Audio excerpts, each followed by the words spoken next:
Baik, Assalamualaikum warahmatullahi wabarakatuh dan selamat malam kepada semua mereka yang setia bersama-sama kami dalam satu lagi episod ke-6 Bicara Pewarisan hari ini yang kita bawakan khas kepada anda semua, membawa tetamu-tetamu hebat dalam satu tajuk dan satu topik lagi yang kita akan bicarakan pada hari ini dengan tajuk istimewa Kisah Orang Mati.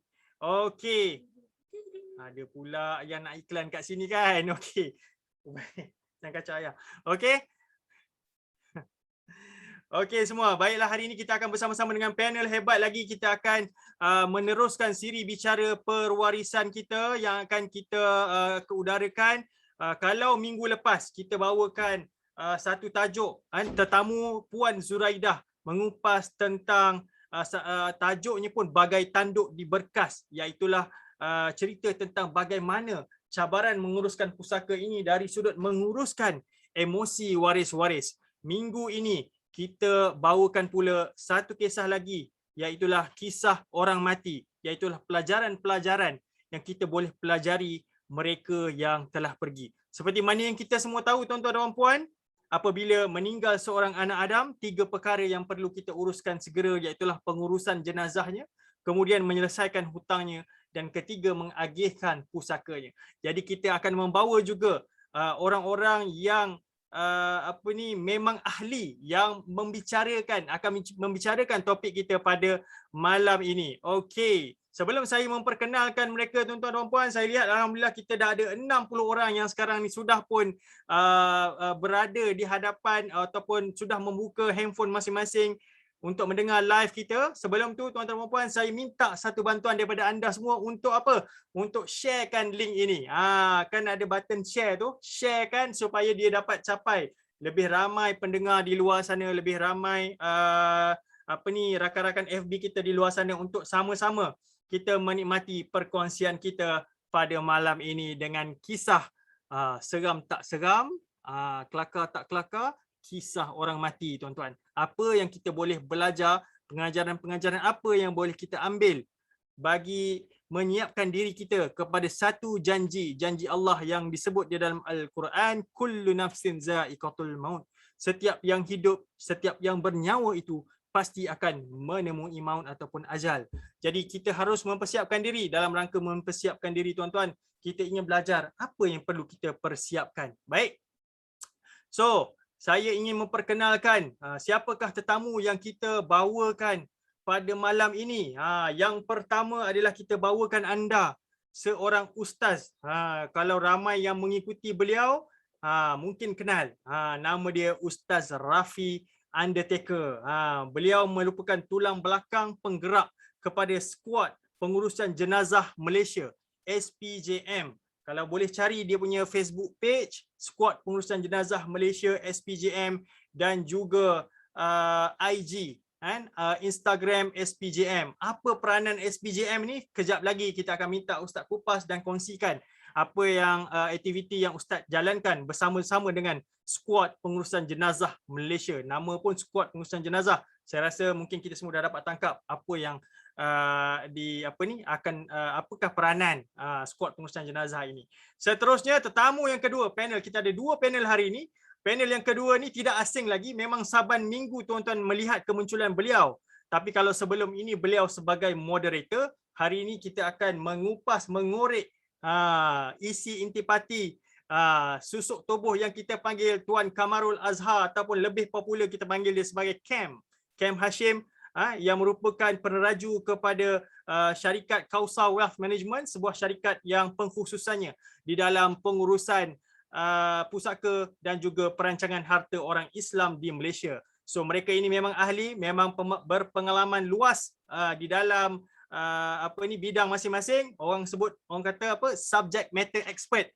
Alright, saya sudah tidak sabar lagi untuk memanggil kedua-dua panel kita ke pentas utama. Silakan saya jemput Ustaz Rafi dan juga Tuan Cam Hashim kita untuk hadir bersama-sama kita dalam sesi bicara pewarisan kisah orang mati. Assalamualaikum warahmatullahi Ustaz dan juga Tuan Cam.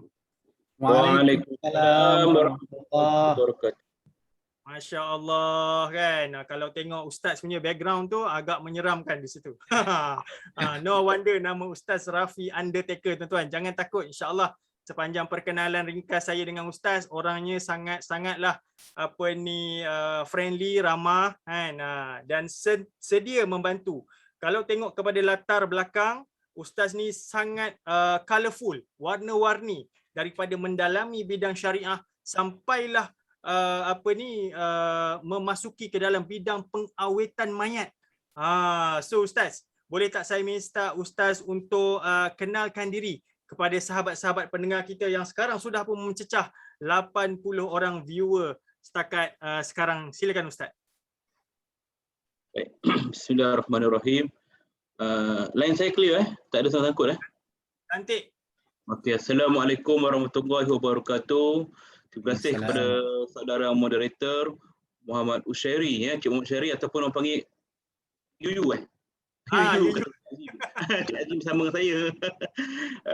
Dan juga Cik Kham kepada semua para peserta ataupun penonton dalam majlis kita pada malam ini. Saya doakan mudah-mudahan dalam keadaan sihat walafiat, bahagia, sentiasa ceria di samping keluarga semua.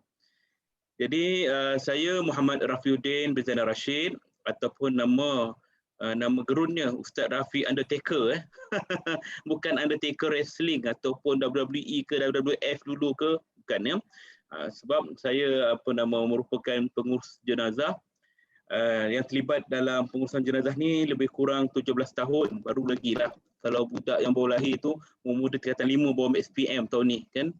Jadi dan juga merupakan pemegang lesen ataupun pemegang ijazah untuk dalam kursus Science Embalming and Undertaker. Itu sebab dia dapat gelaran Undertaker tu. Yang mana kerjanya mengawet mayat. Biasa urus mandi kafan tu biasa kita dengar. Mengawet mayat tu macam mana? Itu lain sikit daripada pengurusan jenazah biasa ni. Dia ada sebab kenapa saya terlibat dalam perkara tu, nanti terceritalah kan. Saya sekarang ni bersiaran bukanlah di dalam di kubur ini hanya background saja. Saya bersiaran di pejabat saya di markas SPJM yang juga merupakan Mak Tafiz Nur Fatah, madrasah saya di Taman Melawati Kuala Lumpur. Dan juga saya merupakan pemilik syarikat Nur Fatah Group, yang mana di antara syarikat yang banyak yang kita gunakan untuk menaja SPJM ni, di samping bantuan dana awam daripada masyarakat di luar sana. Itulah sedikit banyak tentang diri saya. Masya Allah Ustaz. Terima kasih atas pengenalan ringkas sebentar tadi. Sangat menarik sekali. So sebenarnya ada tuan-tuan dan puan-puan di luar sana kursus official Undertaker. Jadi mungkin kalau ada di antara kita yang masih terfikir-fikir nak belajar apa ni, mungkin boleh cuba-cuba cari. Saya tengok Ustaz pun mengambil kursus ni di Filipina. Tak tahulah di Malaysia ada ditawarkan ataupun tidak. Baik, terima kasih Ustaz. Seterusnya kita nak berkenalan dengan orang yang sentiasa tersenyum. Senyum je kan. Kalau dia selalu jadi moderator, hari ini kita upgrade dia menjadi panel. Silakan Ken. Okey, bismillahirrahmanirrahim. Assalamualaikum warahmatullahi wabarakatuh. Terima kasih saudara Yuyu ataupun Usairi sebagai moderator hari ini menjemput saya untuk menjadi orang kata tetamu bersama dengan tetamu utama kita, iaitu Ustaz Rafi Zainal ataupun Ustaz Undertaker. Sebenarnya saya rasa sangat teruja kerana dapat bersama-sama di atas pentas yang sama dengan Ustaz Undertaker ni, sebab topik hari ni kisah orang mati kan. So sebenarnya pengalaman Ustaz Rafi ni sikit banyak pastinya saya akan banyak dapat belajar, dan orang kata syukurlah hari ini dapat bersama-sama dengan Ustaz. Sikit latar belakang diri saya, nama diberi Kamarul Azhar bin Hashim, atau lebih mesra dengan panggilan Cam je lah. Saya adalah co-founder bagi syarikat Kausar Wealth Management, dan syarikat Kausar Wealth Management ini adalah syarikat yang menyediakan perkhidmatan perancangan pengurusan harta dan pusaka berlandakan syariah, dan menjadi rakan strategi utama bagi syarikat amanah patuh syariah yang terbesar dan juga terutama di Malaysia, iaitu syarikat Wasiah Syok Berhad, iaitu syarikat amanah. Sikit latar belakang, saya sudah berada dalam industri kewangan ni dah hampir 17 tahun. Bermula daripada pengumpulan harta, kepada pengurusan risiko, akhirnya kepada pengurusan pusaka lah. Kumpul harta, uruskan risiko, dan mengagihkan harta pula apabila berlaku kematian. So daripada sudut pengalaman dalam industri pewarisan harta ni sudah pun melebihi 10 tahun. Tapi masih sedikitlah kalau berbanding dengan Ustaz Rafi Undertaker ni 17 tahun pengalamannya. Saya kira macam budak tadika lagi lah kalau compare dengan Ustaz Rafi pengalamannya dalam urusan orang mati ni. Itu dia.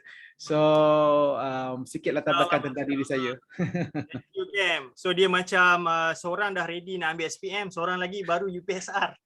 Baru UPSR. Okey, terbaik. Saya tak puas lagi dengan pengenalan yang ringkas sebentar tadi. Okey, sebelum kita pergi kepada topik bual bicara kita yang lebih menjurus kepada tajuk-tajuk yang kita nak tanya, saya nak minta Ustaz Rafi, boleh tak Ustaz Rafi cerita, sebab saya tengok Ustaz Rafi dari sudut background tuan belajar syariah dan kemudian belajar undang-undang seterusnya pergi melibatkan diri dalam pengurusan pengawitan mayat ni kan. Boleh tak ceritakan sejarah penglibatan dalam pengurusan jenazah dan macam mana, kenapa sebenarnya Ustaz memilih untuk bersungguh-sungguh fokus di dalam bidang pengurusan jenazah? Silakan Ustaz. Baik. Pertamanya saya terlibat dalam pengurusan jenazah ni sejak saya masih di sekolah menengah lagi. Ya. Saya ada guru saya yang mana guru saya ni dia memang terlibat dalam pengurusan jenazah di hospital lah. Hospital. Saya duduk di KL lama. Lahir di Negeri Sembilan, ya. Kemudian dibesarkan di Kuala Lumpur, dan bila saya ada guru mengaji saya yang terlibat dalam pengurusan jenazah, first saya ingat lagi masa tu saya dalam tingkatan 2 kot. Dia kata, kau pandai baca Jawi, kata dia. Saya kata bolehlah kan, cuba baca ni. Dia bagi saya satu buku lama, buku kuning. Uish, tapi boleh baca lah kan, tapi tulisan Jawi lama. Buku apa ni? Buku talqin, kata dia. Saya baca, mana ayat yang saya tak faham, saya tanya dia. Okey, jom. Kenapa? Pergi kubur. Dia suruh saya baca talqin. Kita ni barulah nak belajar hidup kan. So baca talqin. Kemudian saya bacalah. Dia kata, okey bagus, suara kau kuat kan. Belajar lagi. Kemudian bila saya shock, kita seronok lah kan sebab apa kita baca, kemudian orang dengar kan. Jadi seronok lah. Dan lama-lama dia kenalkan saya dengan satu orang lagi guru saya yang memang terlibat dalam pengurusan jenazah betul di hospital. Okey, mandi jenazah betul-betul. Daripada sekolah menengah lagi saya ikut semua, saya tengok, saya belok semua. Dan masa tu saya rasa memang kita mana-mana pun permulaan mesti rasa takut. Takut, gerun, getak kan, itu permulaan. Dan bila dah lama dah jadi sebati, dia tak ada apa-apa dah. Macam kata apa, alah bisa tegal biasa kan. Dan setelah saya lepas habis SPM, saya sambung pengajian saya ambil bahagian syariah dan perundangan. Kemudian bila saya dah mula terlibat dalam kerjaya saya sebagai guru di beberapa buah sekolah dan sebagai pengetua di sekolah agama. Kemudian dalam waktu saya bekerja tu, masa itulah tok guru saya ni dia dah lemah. Maknanya dia dah tak sihat dah selalu. Jadi pihak hospital ni selalu panggil saya. Jadi mengganggu urusan kerja saya. Maknanya kadang-kadang waktu tengah hari dia kata tak ada orang dah ni. Masa tu tak serancak macam sekarang ni. Masa tu orang uruskan jenazah ni dia tak ada NGO ke apa ke, banyak orang swasta, banyak yang ataupun pihak masjid yang buat kan. Tapi yang betul-betul khusus fokus tak ada. Jadi situlah saya lihat macam ada keperluan untuk saya terlibat secara langsung. Maka daripada tahun 2012 saya mula mengasaskan, saya buka satu company saya bahagian training and consultancy, Nur Fatah Training, yang mana nak melatih orang untuk terlibat dalam pengurusan jenazah, buat kursus, seminar semua. Dan ketika itu ramai yang berminat nak belajar, tapi bila ada kematian mereka panggil saya balik. Maknanya apa guna dah dapat ilmu tapi tak buat. Rupanya sebab mereka ni kurang yakin, tak berani dan sebagainya. Jadi saya ubah cara saya. Setiap kali ada kes saya panggil dia orang join sekali. Jom kita urus jenazah. Dia buat betul-betul, pegang mayat tu sendiri apa semua. Kemudian bila dia dah urus semua, dia rasa macam, tak ada apa-apa pun, okey je. Lama-lama benda ni semakin ramai sehinggalah tahun 2017. Ketika itu nama kita panggil Geng Mandi Mayat dulu. Sebelum SPJ, nama grup kita Geng Mandi Mayat.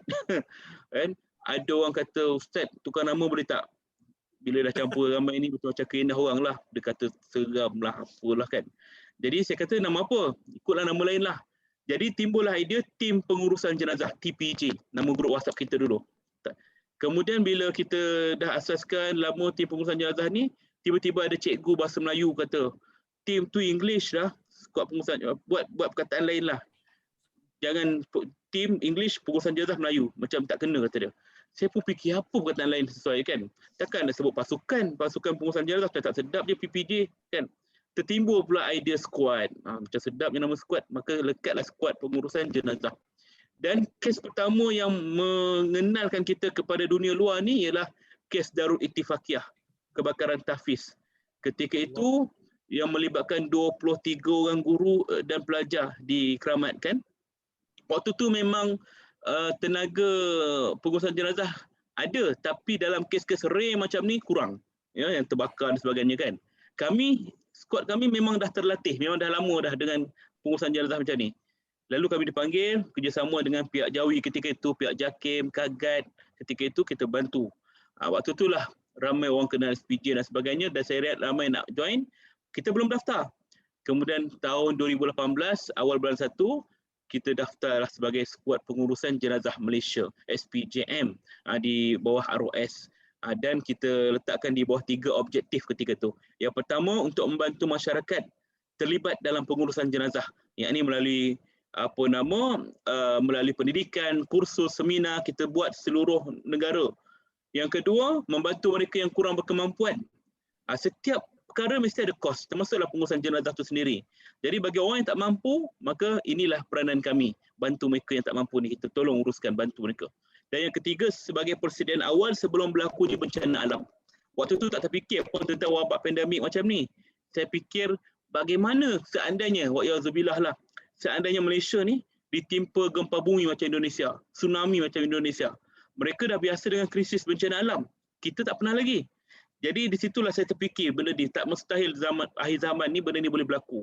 Maka saya tubuhkan skuad, saya latih macam mana kita nak turun kalau operasi bencana alam apa semua. Dan tu berlaku pula tahun 2019 kan. Bermulanya pandemik, kematian banyak. Maka kamilah di antara tim yang ke depan dalam menguruskan jenazah yang kami uruskan sekitar 15 hingga 30 kes sehari. Kes COVID ni kan. Kita ada aset lengkap. Setakat ni alhamdulillah kami mempunyai 16 kenderaan dan juga 1 truk khas. Truk khas ni kita buat yang boleh membawa 16 jenazah sekali jalan.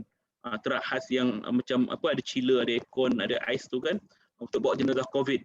Inilah di antara peranan kami dan kita ada di seluruh negara bersama dengan rakan gabungan yang lain yang mana ada di tempat-tempat setiap negeri. Jadi memang operasi kami 24 jam. On call aja kita akan datang ataupun kita akan respon untuk bagi nasihat dulu. Kadang-kadang orang bila dia call, dia tak tahu nak buat apa. Mak dia baru meninggal, tak tahu nak buat apa. Kita pesanlah, okey, tolong ikat bahagian muka dia, tolong ikat tangan dia, tukar baju dia. Benda-benda yang kadang-kadang bagi saya bukan basic. Tapi bagi orang lain satu benda yang luar biasa yang dia tak tahu kan. Dan juga kita nasihatkan macam mana dari sudut dokumentasi, nak pergi balai polis. Inilah di antara yang kita lakukan dalam SPJM ni dan kami punya visi, kita ada matlamat ke arah pengurusan jenazah patuh syariah profesional antarabangsa. Kita punya target sehingga ke international dan kita sedang ke arah itu insya-Allah. Masya-Allah, masya-Allah, begitu jauh sekali visi Ustaz. Ustaz, saya nak tanya sikit sepanjang Ustaz mengurus SPJM, ada tak keep track berapa sebenarnya numbers in term of berapa banyak jenazah yang sudah diuruskan oleh pihak SPJM daripada awal Ustaz dulu? Ada ke? Kalau ikutkan track record saya sendiri daripada 17 tahun tu, saya kira mungkin Allah Alam lah, mungkin hampir 10,000 lah kot. Sebab apa, saya kira ni termasuk kes tsunami di Palu, Indonesia saya terlibat dan juga kes-kes lain kan. Saya kira lebih kurang begitulah berdasarkan average. Dan kalau ikutkan rate SPJM sendiri, saya rasa mungkin dalam 5 hingga 6,000 kes dah kita uruskan sepanjang 5 tahun penubuhan SPJM ni. Memang wajarlah tuan-tuan, ini memang kita panggil pakar. Kalau Bruce Lee itu dia berlatih satu tendangan 10,000 kali. Ini uruskan jenazah tuan-tuan sampai 10,000 jenazah. Kan, masya-Allah, itu yang kita rasa efisiensi dan juga pengalaman begitu banyak sekali. Dan saya percaya kita punya pendengar pun dah tak sabar ni, apa dalam 10,000 ni mesti macam-macam yang Ustaz jumpa kan. ataupun kisah-kisah menarik. Tapi sebelum tu kita nak pergi kepada panel kedua kita, Cik Cam kita kan. Kalau tadi Ustaz menceritakan passion beliau, bagaimana beliau bermula dari dalam industri pengurusan jenazah daripada tolong baca talqin tak pasal-pasal, test baca jawi, lepas tu terus bawa ke kubur baca talqin. Dan Cik Cam sendirilah, saya nak bawa ke sudut yang berbeza sedikit. Kenapa, why dalam pengalaman sebagai perunding kewangan ni, why your passion start here dalam industri perancangan harta Islam dan juga pengurusan pusaka? Silakan Cik Cam. Okey, terima kasih. Terima kasih Yuyu. Saya mula dalam industri kewangan ni 2004 kan.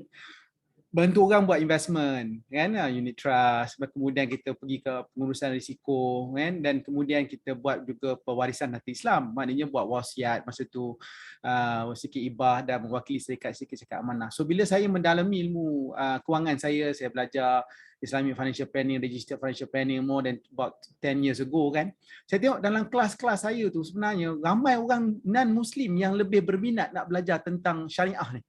Dalam classmate saya ni banyak orang non-Muslim. Dan saya tengok mana orang Muslimnya yang lebih berminat tentang isu-isu orang kata perancangan kewangan syariah ni.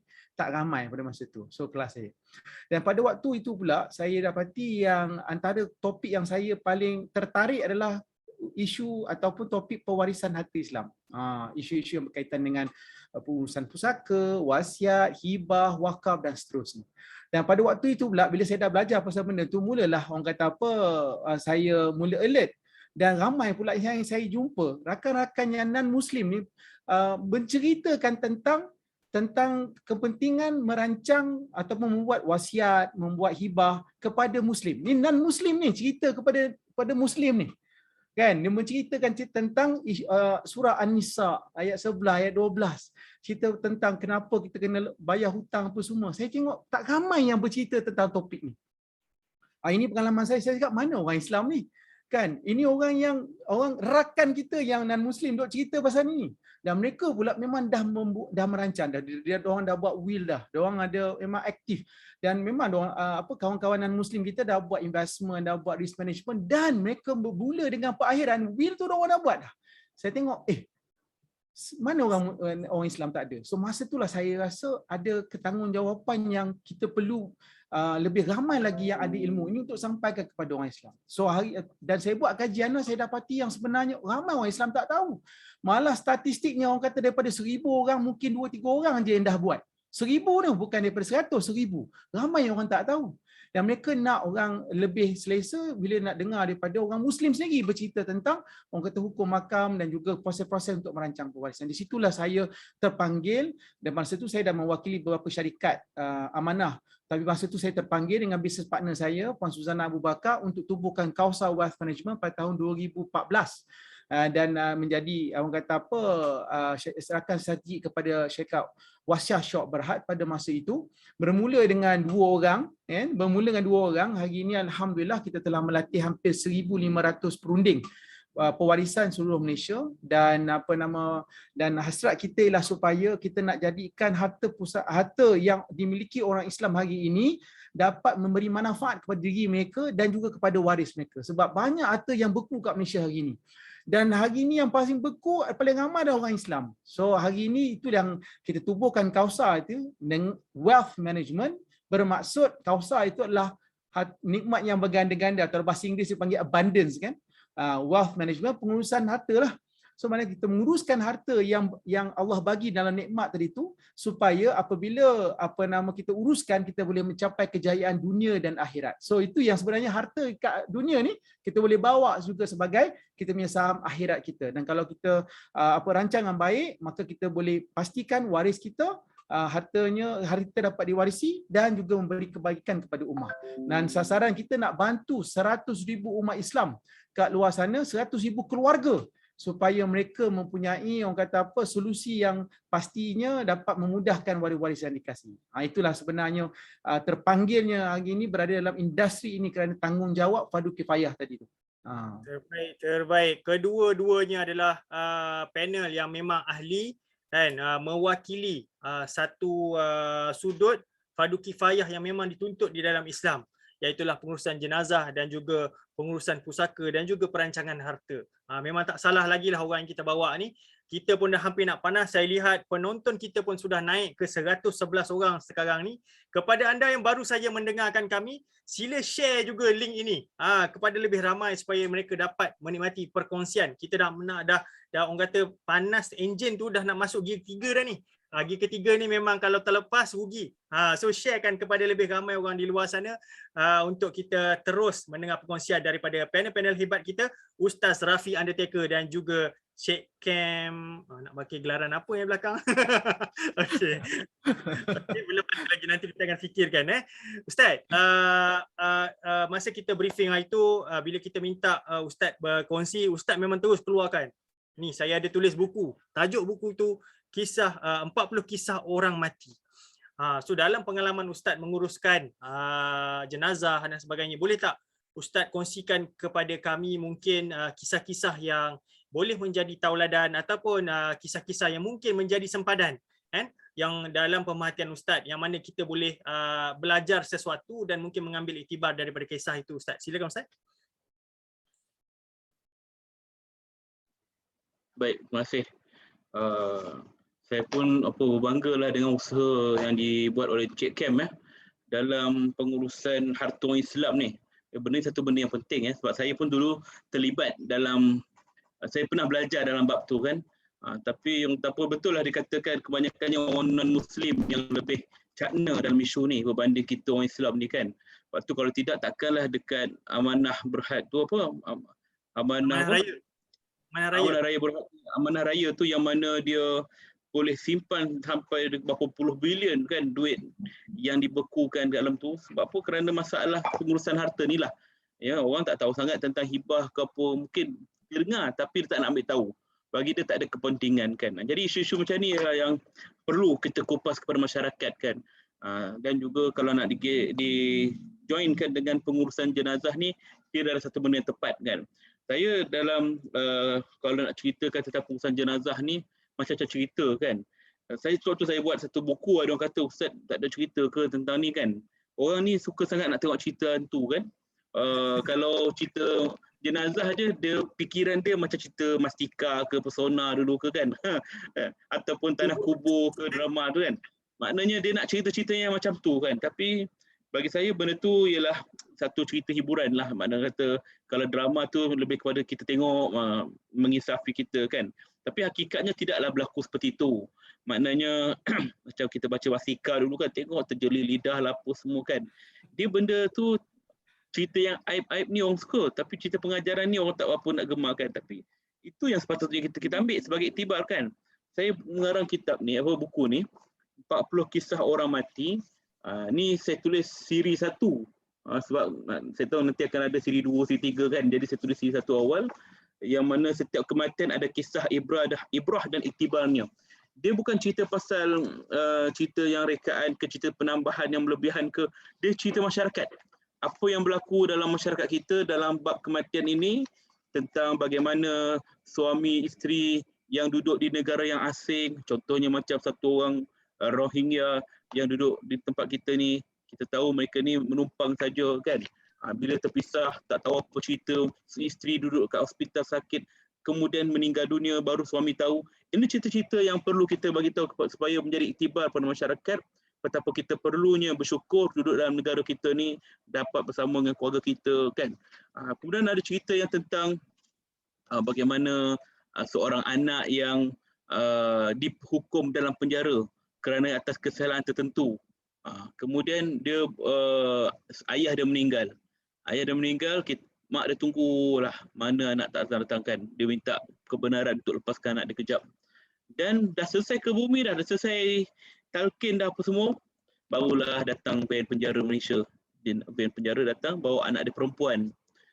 Ketika itulah dia datang buka mak dia dalam tangan bergari, tiba-tiba terus cium kaki mak dia, kan minta maaf mak kat kubur ni. Kan mak minta maaf mak, saya tak salah mak, saya teranaya kata dia. Kita tak tahu apa cerita salah apa ke, tak tahu. Ketika tu mak dia kata engkau memang tak salah tapi kau salah pilih kawan kata dia. Itu kata mak dia kan, kau salah pilih kawan nak kata. Jadi saya pegang kata-kata mak dia tu, betul lah. kita ni kadang-kadang mungkin kita tak buat satu benda yang salah, tapi kita tersalah memilih orang, nak merujuk kawan kita, nak meluahkan dan sebagainya, maka kerana kawan itulah boleh mendorong kita ke arah yang negatif. Kan? Dan kawan juga boleh mendorong kita ke arah positif. Sebab tu Nabi kata dalam hal memilih kawan ni, siapa yang kawan dengan penjual minyak wangi, maka dapatlah tempias wangi dia tu. Siapa yang berkawan dengan orang yang buat besi, maka terkenalah buah-buah besi semua tu, bau-bau besi tu. Jadi nak mengatakan bahawa hidup kita ni kita kena pandai memilih, bijak memilih. Bukanlah kerana kita ni terlalu macam cerewet dalam buat pemilihan kawan ataupun sebagainya. Tapi benda ni penting sebab nak macu hidup kita ni. Kawan dengan orang yang soleh, maka insya-Allah kita pun akan soleh. Nak kenal diri kita macam mana? Tengok siapa kawan kita. Itu dia pesan orang tua dahulu kan. Jadi benda begini yang saya perlu tekankan kepada anak-anak muda, golongan-golongan muda ni kan, yang dia sekarang ni lebih kepada kawan kan daripada keluarga sendiri kan. Ni yang bila berlaku kematian mak dan ayah ni, banyak saya perhatikan dia yang paling menangis, paling terisak-isak kan. Bila diselidik rupanya masa ayah dia, ibu dia hidup, dia ni melawan, cakap dia ni suka memberontak dan sebagainya. Maka penyesalan tu datang ketika berlakunya detik perpisahan. Ni yang kita tak nakkan. Orang kata dah, sesal dahulu ada pendapatan, ada kegunaannya, ada manfaatnya. Tapi sesal kemudian tak ada guna dah. Kan? Kita kena ingat bahawa kita ni hidup dalam dunia ni memang persinggahan saja. Keluarga kita ni satu hari nanti dia akan diambil seorang demi seorang. Apa yang ada kat keliling kita ni satu hari nanti akan jadi cerita, akan jadi kenangan pada esok hari kan. Dan kita sendiri pun besok akan jadi cerita. Maknanya bila kita meninggal, orang akan cerita tentang kita. Biarlah cerita tu cerita yang baik-baik. Jangan cerita yang buruk-buruk kan. Jangan cerita yang mana orang ingat dia semacam geram aja kan. Ataupun orang suka waktu kita mati. Benda ni yang menyebabkan kita besok ke akhirat ataupun dekat dalam kubur nanti akan tertanggung dengan kesalahan kita.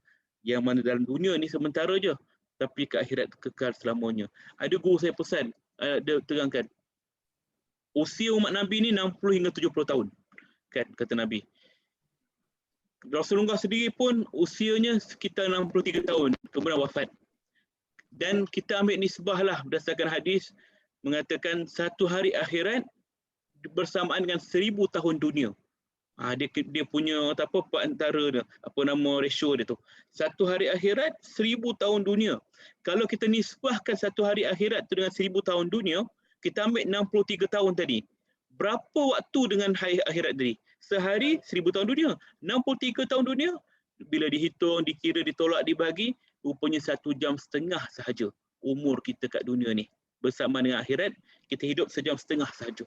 Allah, 1 jam setengah kita hidup ni, tapi kita sia-siakan untuk hidup yang kekal selama-lamanya dekat akhirat nanti kan. Akhirat nanti bila orang sebut selama-lamanya, berapa lama? 100 tahun? Tidak. 1000 tahun? Tidak. 10,000 tahun? Tidak. 1,000,000 tahun? Tidak. Satu benda yang tidak ada penghujungnya. Maka di sini kita perlu selesaikan. Termasuklah dalam hal-hal yang berkait dengan hubungan kita dengan Allah, hubungan kita dengan manusia. Dengan Allah kita jaga. Solat, puasa, apa semua kita buat.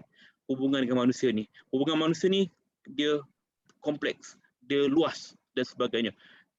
Dari sudut perasaan, dari sudut hak orang, termasuklah yang kita nak bicarakan dalam malam ini, iaitulah dengan pembagian harta dan sebagainya. Benda ni berkait kan. Sebab bagi keluarga yang tidak ada perancangan tentang penyusunan harta di kemudian hari, besok kat sana nanti pun dia akan tertanggung bebannya kan. Kadang-kadang kita takut nanti harta yang kita tinggalkan nanti kalau kita tidak selaraskan dengan betul, tak buat penyusunan betul-betul, pembahagian betul-betul, bergaduh adik-adik kita, maka benda ni juga merugikan kita, merugikan keluarga kita. Dan yang kedua pula, kita takut di antara satu sama lain ni terambil hak bukan mereka punya. Kita juga yang menanggung. Terambil hak ni penting. Sedangkan Nabi kata 1 inci tanah yang kita ambil hak orang lain ni pun besok ke akhirat nanti kita akan ditimpa dengan tanah tu. Wa ya'zubillah min zalik, apatah lagi dalam hal-hal yang kita kadang-kadang tak tahu ataupun mungkin kita tak nak ambil tahu kan. Benda ni penting untuk dibicarakan sebab dia berkait dengan urusan akhirat kita nanti. Wallahu a'lam bissawab. Masya Allah, banyak sekali pengajaran-pengajaran dalam tak sampai 5-6 minit yang Ustaz sebut tu. Kita boleh nampak dari situ bagaimana kita memilih kawan itu penting. Itulah konteks pelajaran daripada mereka yang telah meninggal dunia, yang kita nampak pengakhiran ni sebenarnya mungkin kawan yang kita pilih itu akan menentukan bagaimana pengakhiran kita. Sedangkan kita setiap hari berdoa supaya husnul khatimah, tapi bila berada dalam kelompok mereka yang berada di jalan yang salah, mungkin akhir itu akan jadi salah. Walaupun kita boleh cakap macam Ustaz kata tadi kan, mak saya tak salah mak, kan, tapi sebenarnya mak dia kata apa, kau salah pilih kawan nak. Itu dia tu. Kemudian pengajaran-pengajaran juga dari sudut penghargaan. Kita sebelum kehilangan itu kita tak membentak-bentak, tidak respect, maka saat kehilangan barulah datang penyesalan. Masya Allah, banyak sekali. Dan hujung-hujung lagi bagaimana kita melihat kedudukan kita, kehidupan dunia 63 tahun ini, 1 jam setengah saja kehidupan, 1 hari kehidupan akhirat, sedangkan kita tahu kehidupan akhirat itu bertahun-tahun lamanya. Masya Allah, begitu banyak sekali. Terima kasih Ustaz. Saya nak kembali kepada check cam kita, kan. Dalam urusan pusaka ni memang kita tahulah macam Ustaz sebut tadi, cabaran-cabaran dari sudut kompleksiti, menguruskan emosi waris-waris, dan lepas tu cabaran-cabaran dihadapi dari sudut PL waris ni kan, yang nak bagi kerjasama, yang tak nak bagi kerjasama. So macam mana Cam, boleh tak ulas sikit bagaimana kita nak menangani cabaran ni, dan mungkin benda-benda ni juga sebenarnya ada kesan kepada arwah yang telah meninggal dunia. Ya, boleh. Terima kasih Uyu. Seronok dengar perkongsian daripada Ustaz Afi tadi kan.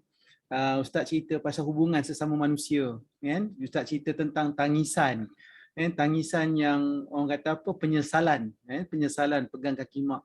Semuanya ada berkaitan dengan hubungan sesama manusia, kan? Kita nak kalau boleh perakhiran itu cantik, kan? Sebab itulah segalanya bermula dengan perakhiran. So makna kita begin with the end in mind. Kita fikir macam mana perakhirannya nanti. Dan urusan, dan Ustaz tadi sebut pasal ada urusan-urusan yang berkaitan dengan manusia ni, urusan hak juga. Harta yang ditinggalkan tadi, ada hak orang lain. Orang kata ambil tanah tadi diimpap pula dengan tanah di akhirat nanti. Pasal apa kita ambil bukan hak kita? Dan ini yang sebenarnya kita lihat kenapa pentingnya untuk merancang pewarisan ni. Dan kesannya kemudian, sebab dia akan meninggalkan kesan sesama manusia tadi tu. Saya ingat lagi kisah apabila saya balik daripada pengkongsian dekat program TV Al-Hijrah. Sebaik saya sampai ke dalam parking kereta kat luar parking tu, kan. Lepas tu saya tengok banyaknya miss call, saya call salah satu nombor. Dan Hajah ni telefon saya, dia kata saya dengar pengkongsian tadi dekat program TV tadi, dan dia nak uruskan jenazah kakak dia. Kakak dia dah meninggal dunia. Hajah ni tinggal dekat Taman Tun lah. Tapi kakak dia meninggal dunia, kakak dia tidak berkahwin. Hajah ni dah umur lebih kurang kat 60 dah. Dah 60 umur dia, dah uzur dah. Dan kakak dia tak berkahwin. Rupanya waris kakaknya ialah, kerana tak berkahwin adalah adik-beradik dia lah. Sebab mak ayah dah meninggal, kakak dia umur pun dah dekat 60 lebih dah juga meninggal dunia seorang. So, kenapa dia tergesa-gesa untuk saya bantu dia? Sebab kakak Hajah tadi tu dia dah umur pun dah lanjut. Dia pula antara yang bongsu, paling bongsu lah, dia yang bongsu sekali. Kakak ni nombor 2, nombor 3 daripada 4 orang adik-beradik. Dia yang bongsu lah. So yang abang kakak dia semua ni pressure uruskan harta pusaka arwah kakak yang meninggal dunia ni. Kerana dia bongsu, dia kerja kerajaan apa semua. So maka dia tahu prosedur, engkau lah yang urus. Agaknya itu dia orang kata detektor abang-abang kakak-kakak ni suruh adik yang bongsu uruskan kan. So dia cuba nak uruskan. Rupanya kak dia dah meninggal dunia lama dah. I think about a few months already lah. Tapi urusan pusaka dia belum lagi urus lagi. So apa yang menjadikan panik ialah dia terima surat daripada bank. Bank nak lelong rumah dah. Rupanya rumah tadi tu dah nak dilelong dah. So dia panik dah. Apa nak kena buat ni? Tiba-tiba baru dapat tahu rumah nak kena lelong. Esoknya pula tu hari last. So kita nak kena bantu uruskan. So bila nak bantu uruskan, mana dokumen-dokumennya? Hajah ni jadi stres, jadi panik. Pasal apa tak tahu nak uruskan daripada mana nak start. Dokumen-dokumen tak tahu sebab kakak ni duduk sorang-sorang saja. Kan, lepas tu tak tahu nak mula. Inilah dokumennya ada. Ada dokumen yang mungkin dah obsolete. Dia tak tahu mana nak mula dah. Dan menyebabkan waris ni stres. Stres nak dan perlukan bantuan. Dah lah di pressure dengan waris-waris lagi. Kan? Lepas tu nak melibatkan, memanglah kes ni pula melibatkan urusan di Mahkamah Tinggi. So maka melibatkan urusan perlu ada proses guaman, ya, perlu ada peruntukan kewangan. Siapa nak keluar duit? Waris-waris semua dah berumur. So apa yang saya nak kaitkan tuan-tuan dan puan, situasi ni apabila pemilik harta ni tidak bermula dengan perakhiran, maka kesan dia sesama manusia ni ada kesan dia tinggalkan waris dalam keadaan yang meraba-raba, tak tahu macam mana nak mula. Saya ceritakan orang yang ditinggalkan waris ni yang orang-orang yang dah berumur, orang yang dah berumur 60-an yang memang ada pengalaman bekerja apa semua. Kan? Itu pun masih stres, tak tahu nak mula macam mana. Bayangkan kalau dia yang meninggal hari ini anak-anak yang kecil, yang ditinggalkan anak yang kecil-kecil. Isteri yang muda-muda ni tak tahu macam mana nak uruskan. Yang ini yang kita lihat yang lagi banyak, kalau kisah-kisah yang saya boleh kongsikan lagi banyak kisah itu, belum campur lagi kisah perebutan pula. Yang nak bahagian mereka, yang waris bukan waris kata waris. Yang waris pula buat tak endah, tak nak ambil tahu. Kan? Tak baru beri kerjasama, menjadi masalah. Kita ambil statistik sekarang ni, Ustaz Rafi.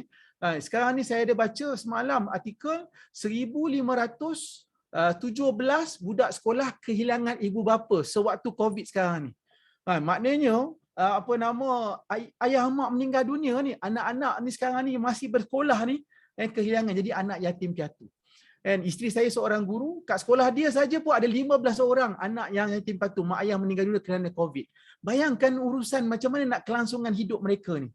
Kan? Dan baru-baru tadi saya ada dengar daripada tok guru saya berkongsi yang kalau dia tengok statistik sekarang ni tuan-tuan dan puan-puan, yang banyaknya ramai yang meninggal dunia, nisbah lelaki berbanding perempuan lebih ramai lelaki yang meninggal dunia ni. Bermakna ramainya ketua keluarga yang meninggal dunia, yang di mana waris-waris mereka bergantung hayat kepada ketua keluarga hari ini.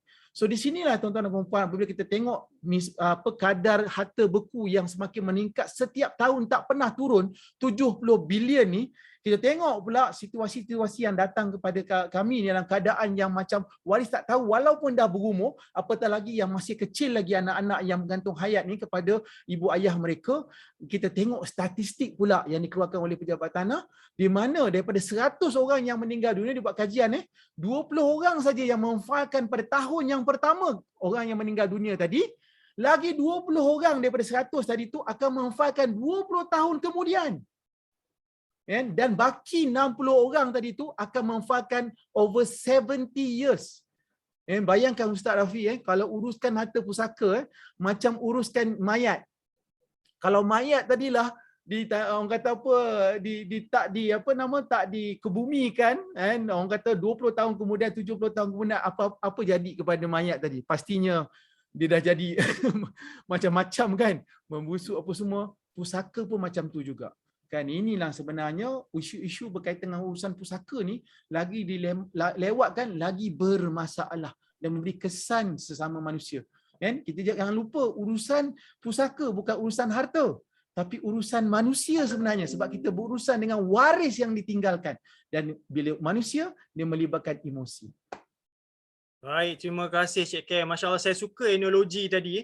Kalaulah pusaka yang tidak diurus ni berupa mungkin seperti bangkai-bangkai yang berbau, saya rasa seluruh negara kini akan berbau kerana begitu banyak sekali harta yang tidak dapat diuruskan. Sesi kita sudah semakin panas tuan-tuan, tapi sebelum kita meneruskan sesi kita selepas ini, kita berikan ruang dulu kepada penaja kita untuk memberikan sedikit pesanan melalui video. So silakan Nizam.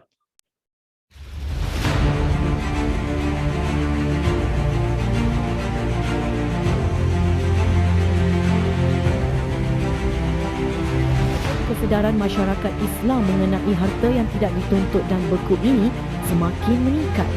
Kausar Wealth Management. Rumusan Kausar Wealth Management Senin Berhad.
Baik tuan-tuan dan puan-puan, selamat kembali ke rancangan Bicara Pewarisan siri yang ke-9 dalam topik yang kita bawakan kepada anda hari ini dengan tetamu-tetamu istimewa dalam tajuk Kisah Orang Mati.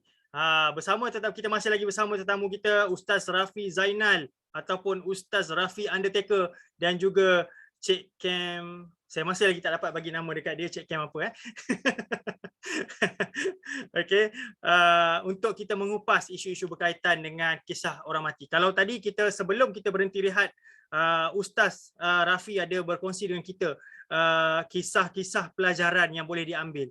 Nah, kalau tuan-tuan kepada pendengar di luar sana mungkin ada dah berminat kisah yang dikongsikan dengan Ustaz tu, dimaklumkan oleh Ustaz itu bukanlah kisah macam cerita-cerita hiburan dalam Mastika, kubur berasap, tengok macam-macam kan. Mungkin ada elemen-elemen itu, tapi itu bukanlah yang difokuskan, kerana apa yang kita nak ambil adalah pengajaran apa, pelajaran apa yang boleh kita belajar, dan mungkin ia bagus untuk kita, bagus untuk anak-anak kita. Kita boleh mungkin buat dalam majlis taklim di rumah itu, boleh sampaikan pelbagaikan dari sudut tafsir, kemudian baca hadis, kemudian mungkin kita selang-selikan dengan kisah-kisah pengajaran daripada orang mati sebentar tadi. Ustaz, saya masih belum puas lagi sebab pengalaman Ustaz ni dalam menguruskan jenazah dan sebagainya. Mungkin saya nak minta Ustaz berkongsi dengan kami sebagai pendengar sedikit mungkin kisah-kisah yang boleh kita dengar untuk memberikan keinsafan daripada sebagai kita yang masih hidup ni Ustaz. Ustaz pergi menguruskan jenazah di tsunami, Ustaz menguruskan jenazah anak-anak tahfiz kan. Mungkin Ustaz boleh kongsikan sedikit bagaimana kita boleh mengambil pengajaran dan hidup di dunia ni sebagai seorang musafir, macam yang Ustaz sebut tadi, 1.5 jam sahaja daripada satu hari akhirat itu, bagaimana sepatutnya kita memanfaatkan kehidupan kita Ustaz berdasarkan kisah daripada orang yang telah meninggal dunia. Baik, terima kasih Saudara Moderator, Cik Yuyu. Jadi bila kita cerita tentang kematian ni, kita kena ingat kematian ini dia tidak bersyarat. Dia tidak kira usia tua atau muda. Ramai orang tua yang meninggal, ramai juga orang muda yang meninggal. Tidak kira harta banyak atau sikit. Orang banyak harta, duit banyak, jumpa doktor apa semua tak lah, tapi mati juga. Orang tak ada harta pun mati juga. Tidak kira sama ada kita sihat ataupun sakit, duduk terlantar ke hospital, tapi rupanya yang sihat tu juga yang pergi dulu kan. Banyak kes macam ni. Tidak kira sama ada kita ni pangkat tinggi ataupun rendah, kita ni hebat, penjual orang pangkat pengarah dan sebagainya, ada orang kerja kuli dan sebagainya, tetap meninggal juga. Dan tidak kira sama ada kita bersedia ataupun tidak, dia tetap akan pergi juga. Kullu nafsin za'iqatul maut, kerana sungguhnya mati itu syaratnya hanyalah hidup. Setiap yang hidup pasti akan mati. Itu je salah satunya syarat mati ni kan. Maka kita tak tahu bila kita meninggal dunia. Sebab tu yang pentingnya kita ni merancang dalam hidup kita ni. Perancangan dalam hidup ni bukan hanya sekadar perancangan kita daripada kecil, kau bila besar nak jadi apa, cerita kita kan. Masa kita umur 6 tahun, 7 tahun, cikgu tulis kan masa sekolah dulu, tak tahulah sekarang ni kan. Okey, cita-cita dalam satu buku biru tu saya ingat lagi kat sekolah dulu kan. Okey, kita lebih terkesan dengan apa yang biasa kita nampak. Dulu masa kecil saya ada jumpa doktor. Nak jadi apa masa? Doktor kan. Ayah saya pula, saya dulu duduk Cambodia pun, ayah saya askar. Nak jadi apa? Jadi tentera kan. Lepas tu ada rumah terbakar, jumpa bomba, nak jadi bomba. Jadi kita ni terkesan kerana benda yang biasa kita nampak. Maka perancangan kita berdasarkan apa yang biasa kita lalui lah. Dan memang masyarakat kita ni dah terdidik untuk merancang tentang masa depan. Masa depan tu berkaitan dengan kerjaya, tentang persaraan dan sebagainya. Itu benda yang dirancang dan tidak ada orang yang meninggalkan perancangan tu. Maknanya dia merancang apa benda yang nak dibuat untuk kemudian hari. Tapi amat sedikit orang yang merancang untuk akhirat, merancang untuk kehidupan next dia.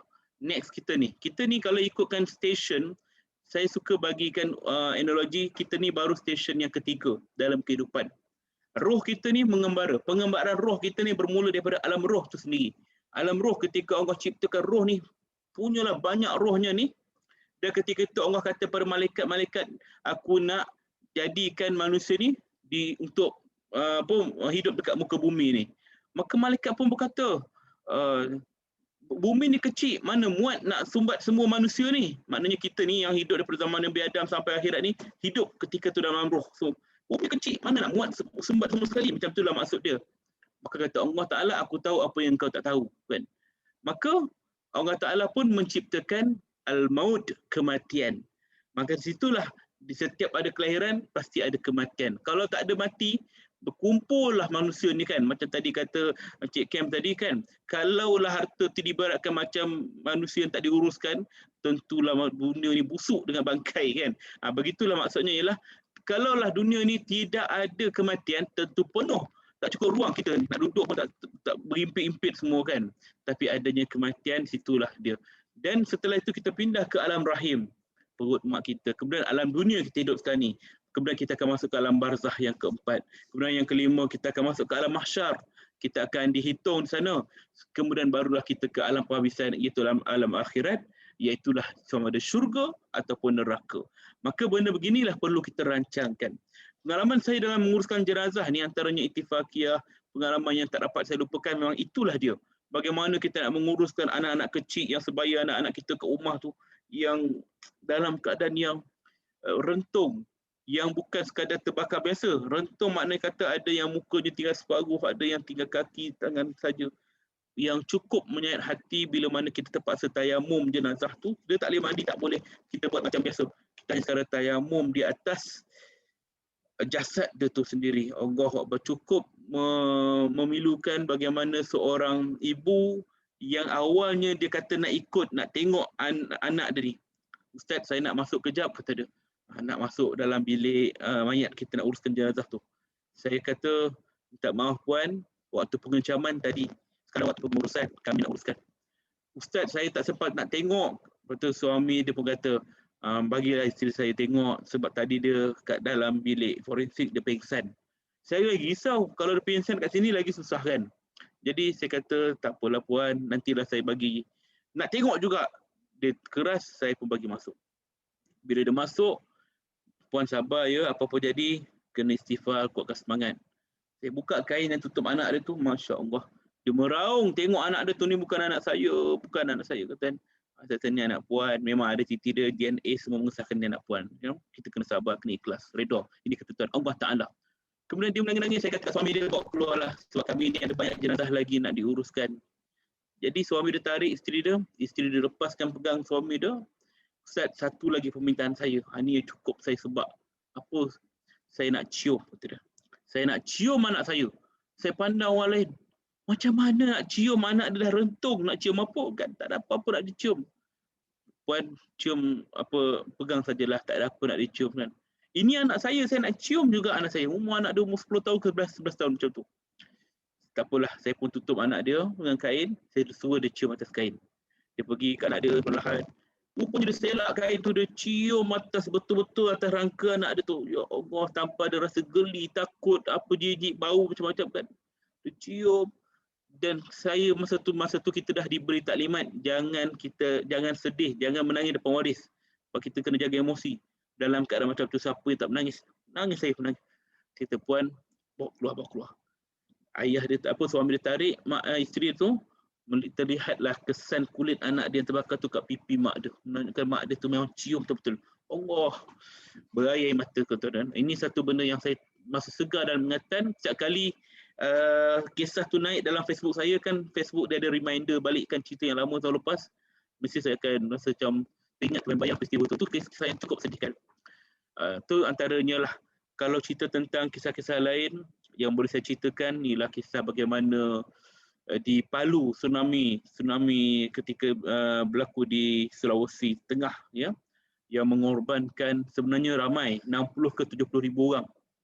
Tapi mayat yang ada di atas permukaan sekitar 2 hingga 3 ribu saja. Ketika itu mereka kata dia nak ambil jenazah ni menggunakan backhoe, korek. Dia kata macam mana tsunami di Aceh tahun 2004 tak silap saya, kita lihat dia nak korek, nak ambil jenazah tu, dia guna je kaut je, kemudian dia tarik letak dalam lubang, lempar gitu je. Kalau tuan-tuan tengok video dalam YouTube pun ada ya. Sedih saya datang awal, maknanya tak adalah awal, dalam seminggu lepas bencana saya datang. Tujuan saya lah janganlah dia guna backhoe, sebab kita nak memuliakan jenazah, angkat dalam keadaan baik. Jangan kita guna backhoe, angkat jenazah letak kat dalam tu macam sampah. Allah Akbar, saya takut, saya sedih macam tu.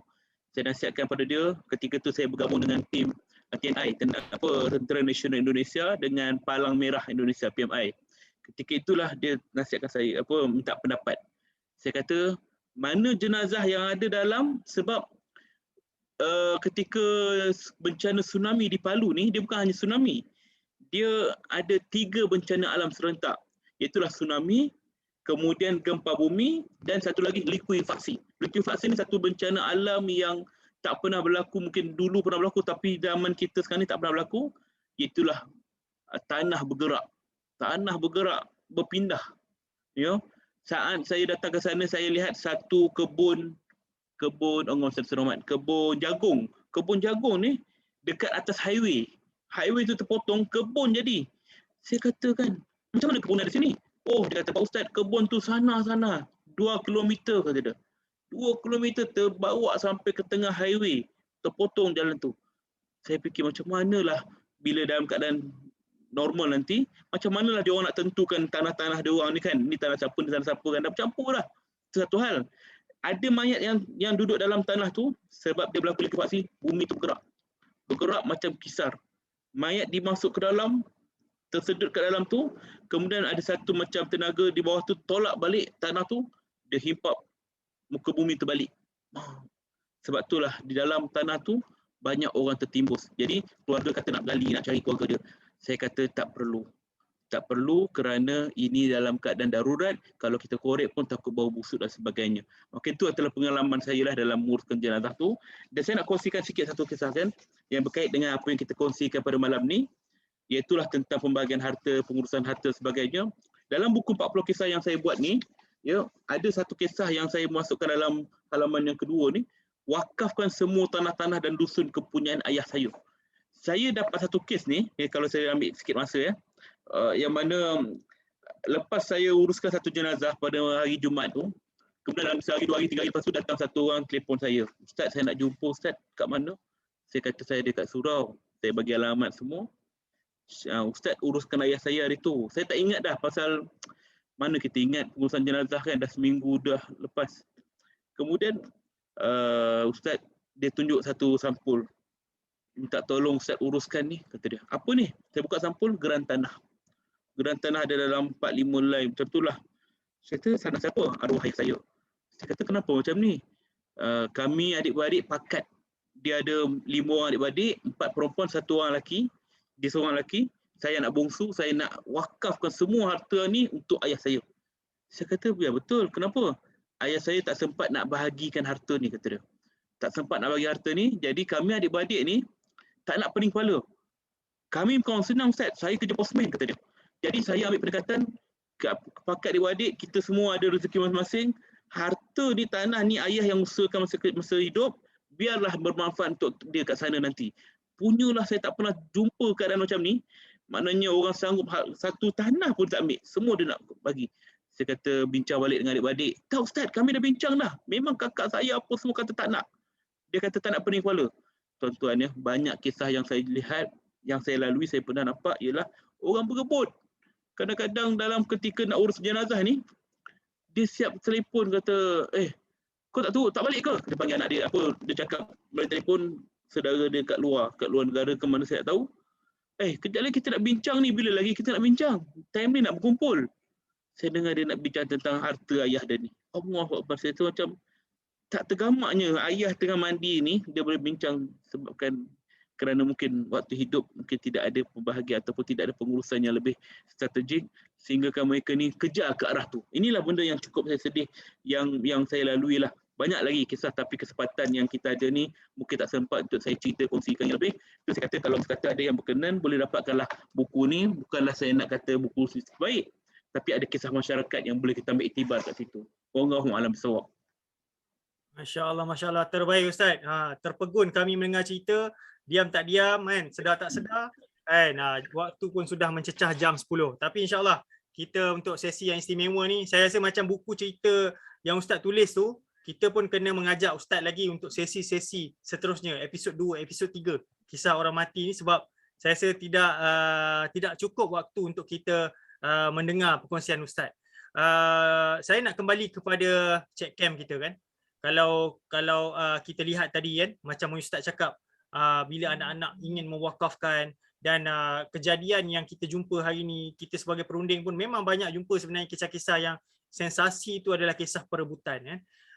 Bagaimana mungkin kita boleh menasihati mereka yang mendengar 107 orang ada hari ini untuk mengambil pendekatan proaktif, membuat perancangan.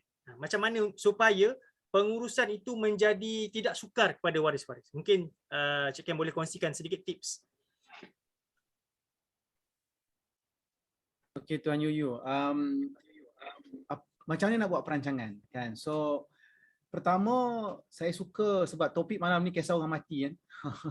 Dan kita bergandingan dengan Ustaz Rafi Undertaker ni. Ustaz Rafi Undertaker ni diuruskan jenazah, dia mesti ada timeline. Mesti ada timeline kan Ustaz kan? Maknanya kalau katakan kematian berlaku, timeline ni mesti orang kata kebumikan jenazah pukul sebelum pukul berapa? Ada tak Ustaz?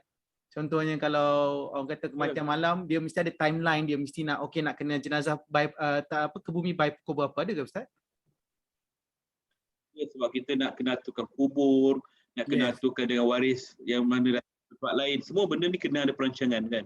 Betul. Timing tu. So mesti ada timing lah, dan tak boleh lebih daripada sehari lah Datuk Ustaz, mesti ada timing dia kan, before Zohor ke, sebelum Asar ke and so on, pada tempoh-tempoh tertentu. So maknanya Kem nak relate kan, ya Ustaz? Jangan lebih daripada 12 jam lah. Ya, jangan lebih daripada 12 jam. So tips dia ialah untuk merancang sama juga. Kita nak merancang bermula dengan perakhiran. Kalau kita nak pastikan urusan pusaka kita berjalan dengan lancar, kita mesti ada sasaran kita. Mana kita mesti timingnya, okey kita nak benda ni lepas aku mati nanti, urusan pusaka ni adalah selesai dalam tempoh 6 bulan, 5 bulan, 4 bulan contohnya. Mesti ada timeline, mesti ada begin with the end in mind. So bila kita ada sasaran untuk urusan pusaka itu selesai cepat yang mungkin, maka kita bolehlah merancang, kita ada purpose lah. So apakah perancangan yang perlu dibuat semasa hidup ni supaya kita nak memudahkan diri kita, sebab kita pun tak nak nanti hutang-hutang kita nanti tak dapat diuruskan oleh waris, sebab waris tak tahu nak buat macam mana. Ada orang pun tak tahu hutang kita macam mana. Kan? So maka kita pula yang tergantung nanti, urusan akhirat kita tak selesai. Dan juga apatah lagi urusan waris-waris kita pula nak teruskan kelangsungan hidup mereka. Mereka pula bergantung hayat kat si pemilik, iaitu ayah tadi ke atau mak tadi ke sebagai orang kata breadwinner kan. So maka nak memastikan apa yang dimiliki boleh diwarisi untuk kelangsungan hidup mereka. So perancangan apa yang perlu mereka buat dan apakah yang perlu mereka rancang daripada awal. So pertama saya bagi 5C. 5C. C ni apa? SIC lah. Pertama, pengurusan dokumentasi. Dokumentasi ni kan yang membeli harta, yang memiliki harta adalah si pemilik itu sendiri. Dialah yang tahu mana dokumentasinya, maka dialah kena ada pengurusan dokumentasi. Isu sekarang ni pemilik harta ni, harta dia bersepah-sepah daripada sudut mana dia punya pembuktian pemilikan. Ini menjadi masalah. Ada dokumen yang pemilikan harta dekat pejabat, ada yang dekat dalam laci, ada yang dekat dalam kotak, ada dekat dalam amari sana, amari sini and so on.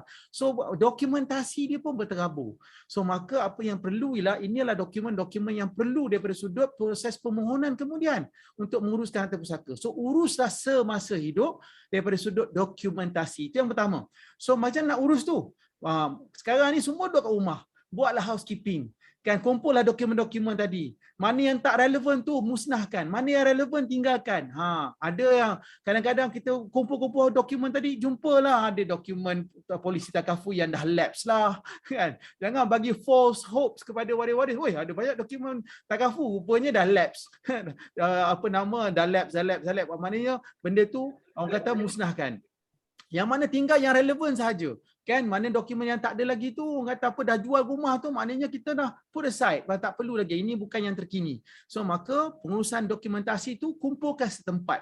Hari ini lebih baik scankan dia, pastikan dia ada di dalam dalam maya juga, supaya mudah nanti nak cari kan. So hard copy dan juga maya supaya mudah nak juga di-updatekan, ada deletion ataupun addition setiap tahun. Kedua, pengurusan komunikasi. Komunikasi ni apa? Ni kita nak komunikasi dengan waris kita ni, apa benda ni, arahan-arahan, mestilah ada orang yang nak dirujuk. Kadang-kadang kita punya dokumentasi tadi pun mungkin bukan yang terkini.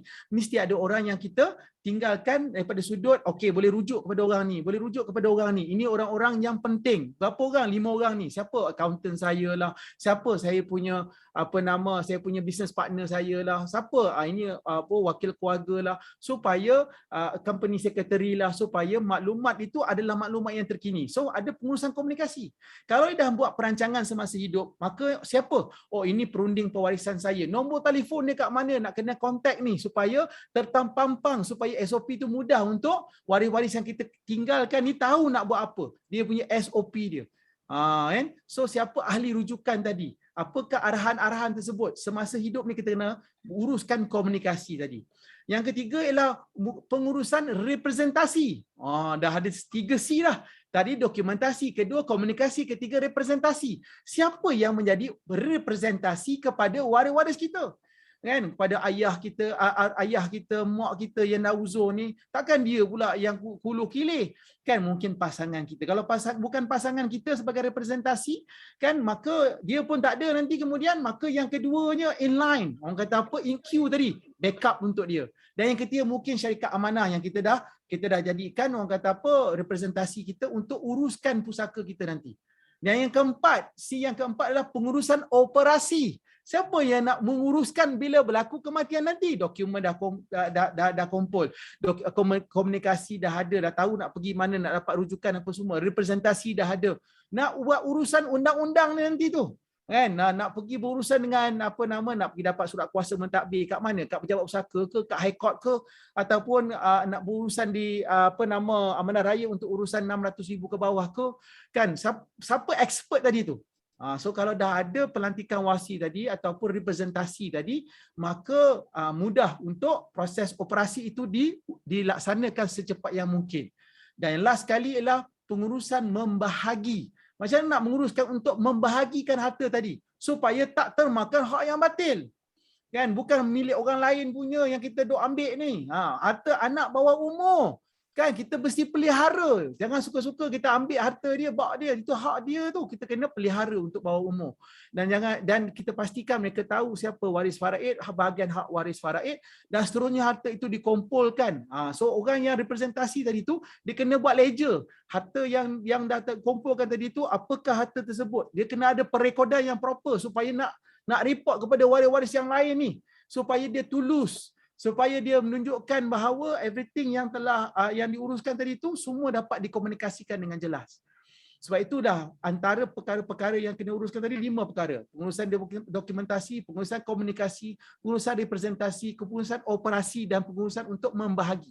Sebab itulah sebaik-baiknya satu keluarga ada satu wakil, dan juga ada satu pakar pusaka untuk dirujuki supaya dia boleh membantu untuk proses pusaka tadi dan membantu semasa hidup untuk menggunakan dokumentasi yang boleh memudahkan operasi.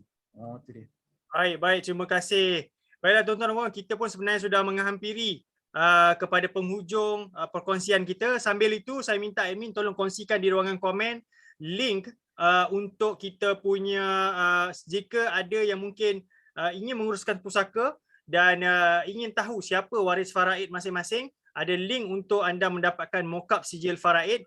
Yang keduanya, ada link untuk masuk ke Telegram channel di mana di sana kita akan berkongsi tentang episod-episod seterusnya bicara pewarisan kita. Selain daripada itu, mungkin sekiranya tuan-tuan dan puan-puan termasuk dalam kategori yang ingin kepada perkhidmatan, saya ni arwah dah meninggal, saya tak tahu nak mulakan macam mana, anda juga boleh masuk ke sana. Juga sekiranya anda kata saya pun berminat nak beli buku Ustaz Rafi Undertaker ni, kisah mana nak dapatkan, juga anda boleh masuk ke dalam link Telegram tersebut. InsyaAllah kami akan kumpulkan nama, kita akan orderkan dan post kepada anda semua. Kausarian semua juga boleh memberikan nama kepada pengurusan Kausar untuk mendapatkan buku tulisan Ustaz Rafi. Mudah-mudahan dia juga boleh memberikan income buat SPJM untuk bergerak dengan lebih efisien lagi. Baik, Ustaz Rafi, boleh tak kita sebelum kita tutup ni Ustaz Rafi kongsikan sikit mungkin tips untuk menguruskan jenazah. Kalaulah mungkin hari ini bukan COVID lah, kalau COVID hospital yang handle, tahu-tahu ambulans lalu di depan rumah dan kita hanya melihat perkara itu daripada jauh. Mungkin kalau tidak secara penuhnya, peringkat awal lah, kalau katalah kematian itu berlaku, apa yang sepatutnya dilakukan dalam tempoh mungkin 1 jam, 2 jam itu untuk memastikan keadaan mayat itu dalam keadaan yang baik sebelum disambut oleh pihak pengurusan, mungkin SPJM ataupun khairat di tempat masing-masing. Silakan Ustaz. Baik, terima kasih. Encik Kam tadi cerita tentang pengurusan dokumentasi apa semua kan. Jadi benda tu memang perlu ya kita nak susun atur perancangan sebab kadang-kadang orang kita ni sensitif bila cerita pasal harta je. Kau nak aku mati ke apa kan? Benda ni adalah inisiatif kita sendiri, usaha kita. Sebab kita ni tahu ke mana pun ujung pangkal ni kita akan mati kan. Jadi kita yang perlu merancang benda ni. Jadi saya sendiri pun ayah saya orang yang cukup teliti dalam bab kos harta dan sebagainya sebab dia pun dulu dalam askar dia sebagai guru matematik. Jadi tentang accountant apa semua dia cukup teliti. Dan adalah dalam 5 tahun lepas pun dia tunjuk saya, tiba-tiba tunjuk grant dia. Tanah, rumah apa semua. Ni dia kata dia, ayah kalau apa-apa jadi engkau kena buat ni terangkan. Kita rasa macam sedih lah kenapa tiba-tiba cakap macam ni kan. Masa tu macam-macam lah fikir kan. Tapi bagi saya itu juga adalah keperluan. Bukanlah kita nak mengharapkan orang tua tu pergi ke apa, tidak. Tapi kalau tidak dibuat daripada awal, maka musibah dia kemudian hari kan. Itu pentingnya bab pengurusan ni. Dan bila sebut tentang dokumentasi tu juga tadi, ada terkait dengan apa persiapan kita. Dokumentasi tu cukup penting. Bagaimana kata Cik Kam tadi, mana-mana apa benda yang kita buat hibah ke insurans ke apa ke, benda tu perlu difailkan ataupun disimpan di tempat, diamanahkan pada orang yang nak menguruskan. Begitu juga dalam bab pengurusan jenazah ni. Kalau kita ada satu orang keluarga yang ahli kita yang sedang sakit, maka kita tolong cari ataupun kumpulkan di manakah rekod-rekod perubatan dia. Ini penting. Rekod perubatan dia, siapa yang declare dia ni lumpuh ke, declare dia ni sakit jantung ke apa, bukti-bukti ni semua simpan sebab bila dia meninggal dunia, maka benda beginilah akan menjadi bukti bahawa mati sebab apa, asbab apa. Sebab memanglah kita tahu ajal dia sampai, tapi dari sudut undang-undang dia nak tengok punca kematian dan sebagainya. Maka bila berlaku kematian di rumah, kebiasaannya 60 tahun ke bawah yang meninggal tidak ada sakit ataupun tak tahu apa punca dia, tidak ada bukti hitam putih, maka jenazah dia ni biasanya akan dibawa ke hospital untuk tujuan postmortem. Postmortem ni ada dua lah. Satu postmortem yang mana view macam tu je, doktor tengok mana tak ada tanda jenayah ke, tak ada tanda apa-apa ke, maka okey boleh uruskan. Yang kedua postmortem yang bedah. Dia perlu tengok punca kematian dia, sebab apa salur darah tersumbat ke, pembuluh darah pecah ke, benda-benda macam ni, aspek-aspek kematian dia, sebab dia terkait dengan insurans ataupun tuntutan akan datang. Maka bila ada dokumentasi di balai polis ataupun di hospital, ayah saya ni memang ada sakit apa, sakit jantung, ada apa-apa bukti tak? Ni dia, kita ada lampiran semua, penting dokumen. Doktor senang nak ditengok apa semua, okey boleh. Maka benda begini penting dalam penyusunan kita untuk menguruskan jenazah kan. Sebab tu selain daripada saya buat buku kisah 40 orang mati ni, saya juga ada menyediakan buku pengurusan jenazah mudah sahaja. Di sini ditulis tentang bagaimana nak uruskan jenazah daripada mula-mula orang nazak, tengah nazak ataupun nak buat, sehinggalah dia meninggal dunia, apa kita nak buat dari sudut dokumentasi, nak pergi jumpa balai polis, nak kena call hospital, nak kena berhubung dengan JPN, semua tu penting sehinggalah ke liang lahat. Semua kita ceritakan, termasuklah pengurusan jenazah reput, berisiko tinggi, jenazah COVID, semua ada dalam ni. Ini yang buku besar. Dan nak terkait dengan persediaan awal sebelum berlakunya kematian ni, saya ada buat, ni insya-Allah saya akan hadiahkan pada siapa yang nak nanti kan, dalam bentuk PDF. Nanti saya akan bagilah kepada kumpulan kawasan grup ni, bolehlah share pada siapa-siapa. Kecil je buku dia ni, simpan dalam poket boleh. Tajuk dia panduan ringkas menguruskan pesakit yang nazak dan tindakan awal sejurus berlaku kematian. Apa kita nak buat ketika berhadapan dengan orang nazak? Apa kita nak buat ketika mana orang baru meninggal dunia? Apa kita nak buat dari sudut dokumentasi? Semua ada dalam buku ni saya lampirkan. Sebab apa memang niat saya untuk supaya anak-anak terutamanya tahu apa kita nak buat kan. Meninggal aja, first memang kita tahu. Tengok nafas dia tak ada. cek nadi tak berdenyut. Kita perlu dapat pengesahan orang yang ada autoriti. Iaitulah pihak hospital, pihak medik, kita call kan. Call bagi tahu ada kematian di rumah saya, call 999. Maka pihak polis akan datang dulu. Pihak ambulans akan datang dulu untuk buat pengesahan. Dia cek, ikut dia punya alat semua, confirm meninggal, baru dia keluarkan satu surat pengesahan kematian. Maka surat inilah yang perlu kita bawa ke balai polis untuk dapatkan satu lagi surat, namanya surat daftar kematian ataupun nama lain permit kubur. Apa nama benda tu. Sekiranya kita terus pergi ke balai polis tanpa ikut pada perancangan, maknanya telefon ke hospital dulu, kita direct kepada balai polis, maka perkara itu akan menjadi delay, lambat. Sebab polis ni bila sampai report pada dia, dia akan tanya, siapa yang sahkan kematian? Saya sendiri. Oh, encik doktor. Bukan. Saya ni kerani pentadbiran dia kan.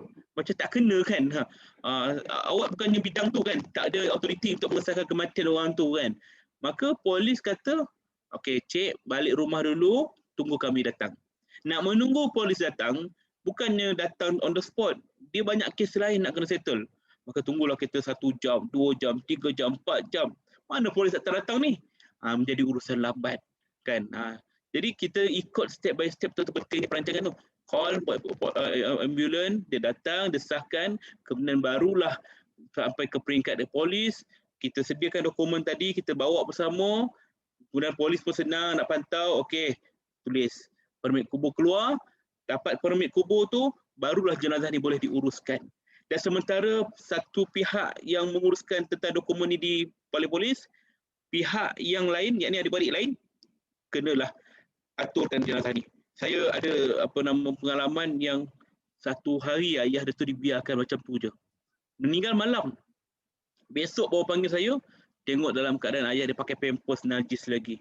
Pakai baju yang tak ditukar. Kaki dia mengikut macam ni. Tangan dia terlampau macam ni buka. Jadi satu benda yang menyayat hati. Anak-anak buat apa? Kan? Ini tugas kau ni kena buat benda macam ni kan, tapi dia tak reti. Padahal anak dia golongan yang orang tak apa educated, tapi dalam bab macam ni terlepas pandang kan. Kemudian bila kita buat, saya tunjuk begini cara dia, oh ustaz benda boleh buat dia, boleh dia. Jadi saya nak tekan kat sini ialah pentingnya kita ni untuk menuntut juga ilmu pengurusan jenazah ni. Dia adalah satu benda yang pasti akan dilalui oleh semua orang, terutamanya ahli keluarga kita nak uruskan nanti kan. Sebab itulah tajuk kita tadi malam ni ialah urus pusaka sama macam urus jenazah. Dia perlukan perancangan, perlukan dokumentasi, perlukan segala aspek yang mana memudahkan kita. Kalau tidak dia akan jadi lambat, delay dan sebagainya. Sebagaimana kes COVID baru ni kan. Nak urus COVID, kalau kita tak ada perancangan, tak tahu siapa kita nak rujuk ke apa ke, pihak hospital bila maklumkan kematian keluarga kita, ini biasalah sekarang ni, hello, ayah awak dah meninggal dunia kan, okey, apa kami nak buat, kata waris, tunggu hospital call. Tunggu hospital call, tanpa kita ni ada inisiatif untuk buat usaha benda ni, maka jadilah lambat sampai 2 hari, hari ketiga. Sebab pihak hospital nak uruskan jenazah banyak ni. Maka dia tengok tak ada inisiatif daripada waris untuk push ataupun untuk usaha tuntut, maka dia akan tunggu giliran lah. Lepas tu mulalah mengadu pada saya, Ustaz, ayah saya dah 2 hari meninggal dunia, hospital tak call. So saya kata jangan tunggu hospital call. Hospital call nak cakap macam tu supaya kita ni ataupun kalau tak ada perancangan, tunggu hospital uruskan. Kita ni sendiri kena inisiatif. Call pihak NGO ke, pihak pengurusan jenazah yang mana tahu tentang COVID-19 ni. Okey, terus ke kaunter forensik, saya nak tuntut jenazah ayah saya. Saya dah ada pasukan pengurusan jenazah, saya dah booking kubur, saya dah ada van jenazah. Maka tolong nak keluarkan jenazah saja. Maka pihak hospital mudah. Oh dah ada dah. Okey. Nah, cik, pukul 3 nanti boleh tuntut jenazah. Simple. Benda begini kalau kita tidak tahu, tidak merancang, tidak ada inisiatif untuk ubah, untuk usaha selesaikan masalah tu, maka jadilah delay lambat 2-3 hari kan. Maka benda ni penting. Kalau nak cerita lagi panjang bab-bab ni kan, insya-Allah macam kata Cik Yuyu tadi, mungkin kena ada siri 2, siri 3, Allah alam lah kan. Kalau dengan sudi dengan coroceh saya yang kadang-kadang kalau cakap tidak bukti insya-Allah lah lain kali lah kalau ada masa dan bukti ya. Jadi sekadar itulah dapat saya kongsikan pada malam ini. Terima kasih. Baik, insyaAllah. Terima kasih Ustaz atas kehadiran hari ini berkongsi dengan kami dalam sesi bicara pewarisan kisah orang mati urus pusaka sama macam urus jenazah. So saya ada lagi soalan-soalan untuk Cik Kem, tapi mungkin disebabkan kesetukan masa, mungkin Cik Kem boleh mulakan kot untuk sedikit pesanan kepada penonton dan mungkin juga mereka yang sekarang ni sedang menghadapi masalah, tak tahu bagaimana nak bermula untuk mungkin arwah yang sudah meninggal dunia dan sebagainya, bagaimana untuk menghubungi Kausar selain daripada masuk ke dalam link Telegram tadi, apa yang boleh disampaikanlah sebagai pesanan dan juga bagaimana ingin menghubungi Kausar. Silakan Cik Kem. Terima kasih. Saya tu sangat tertarik dengan perkongsian Ustaz Rafi Undertaker tadi kan. Dia menceritakan bagaimana menguruskan jenazah pun ada tertib dia. Dan oleh kerana kita nak pastikan proses pengurusan itu berjalan dengan lancar, maka perlulah ada ilmu. Sama ada si pemilik tadi, si orang kata tuan punya badan tadi tu mendidik dan bersedialah. Saya pasti ada peluang untuk orang bersedia, pemilik sendiri untuk bersedia untuk memastikan ada orang boleh menguruskan jenazah dia. Dan juga dalam masa yang sama waris juga boleh mendapatkan ilmu bagaimana dia boleh menguruskan tadi tu supaya perjalanan itu berjalan dengan lancar. Dalam pengurusan pusaka pun sama juga. Sebab itu kita cakap urus pusaka macam urus jenazah supaya cepat, pantas, dan mengharmonikan waris. Saya teringat lagi ada kisah yang saya pernah datang ke rumah arwah di mana waris-waris berbalah untuk menguruskan jenazah. Saya tengok orang tu nak pusing ke arah mana lah, menghadap kiblat lah, nak buat apa lah. Saya tengok ini kalau tak ada urusan tak ada ilmu nak menguruskan ni memang parah ni. Bayangkan pusaka pun sama juga kan. So saya sarankan kepada para pendengar dan penonton pada malam ini untuk bermula dengan perakhiran. Sebab pastinya apa yang pasti akan berakhir adalah diri kita, kullu nafsin za'iqatul maut, setiap nyawa pasti akan merasai kematian. Dan yang penting ialah bagaimana kita nak melancarkan proses tadi itu untuk diri kita dan juga untuk waris yang kita kasihi. Dan maka ada tertib-tertib, ada SOP-nya. Dan Ustaz cakap tadi dokumentasi pun perlu uruskan untuk dapatkan permit kubur, nak dapatkan cicil mati. Itu juga dokumen yang penting untuk memulakan urusan pusaka. Kan dokumentasi pembuktian kematian, dokumentasi untuk pembuktian daripada harta, dokumentasi pembuktian waris-waris, dan semua ini adalah berurusan dengan manusia untuk bercakap dengan waris dan untuk waris boleh bekerjasama, dan semuanya lebih mudah jika kita mulakan semasa sekarang hidup ni. Dan ada juga solusi-solusi yang boleh dibuat. Kalau kematian tu ada khairat kematian, dalam pengurusan pusaka pun ada khairat pusaka juga yang boleh dilanggani dan memudahkan untuk badan seperti wasiat shop untuk datang ke rumah untuk menguruskan waris-waris tadi daripada sudut urusan pusaka. Kalau urusan jenazah ni ada khairat kematian dan di mana ustaz datang dengan tim-timnya, urusan pusaka pun ada tim yang menguruskan supaya dia berjalan dengan lancar. So rancanglah lebih mudah, lebih awal semasa hidup untuk memudahkan. Bagi mereka yang tak berkesempatan, waris-waris mereka, pemilik dah meninggal dunia, waris-waris tak tahu nak buat apa, maka di sinilah anda juga boleh menghubungi di link yang diberikan supaya kita boleh memberikan panduan kepada anda apa yang anda perlu buat. Kita boleh bagikan guideline. Kalau ustaz tadi bagi orang kata buku sebagai rujukan tadi tu untuk bagaimana nak menguruskan jenazah permulaan tadi tu, maka untuk kami boleh bantu untuk berikan orang kata checklist apa yang anda perlu buat untuk mengumpulkan dokumen, menguruskan waris-waris tadi supaya urusan permohonan pusaka tadi boleh dimulakan, dan kami akan berikan secara percuma kepada anda. So masukkan kat dalam link tadi tu untuk kami bantu. Dan kami ada juga pakar-pakar yang boleh membantu anda untuk memudahkan berkomunikasi dengan waris-waris supaya urusan itu boleh berjalan dengan lebih cepat, insya-Allah.